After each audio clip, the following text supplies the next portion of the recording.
Sempat batal latihan perdana pada tanggal 15 Juli lalu, tim Sriwijaya FC resmi menggelar latihan perdana pada Kamis 1 Agustus 2024 di lapangan Panahan Jakabaring Sports City, Palembang.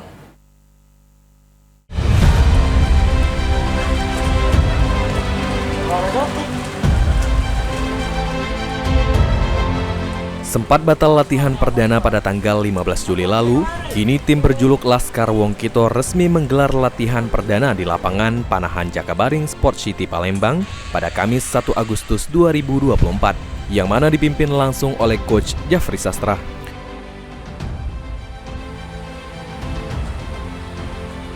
Disampaikan Coach Jafri Sastra, dirinya akan mulai membenahi fisik pemain sembari menunggu pemain lain yang sudah ada kesepakatan bersama tim manajemen Sriwijaya FC dan ditargetkan pemain komplit pada hari Senin mendatang.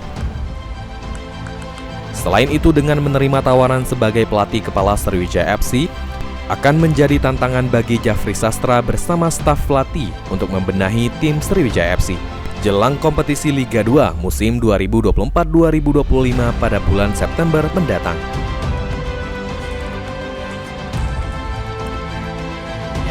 Target saya benahi dulu tim ini. Target saya itu hari Senin, ya harus sudah mengumpul semua. Kemudian minggu udah datang Senin itu udah betul-betul melek. Semua yang sudah kita sudah dibuka manajemen sudah datang semua berlatih bersama kita di itu target kita. Optimis lah kita dengan lingkungan kita. Insyaallah bismillah kita sama-sama. Eki Saputra, PAL TV.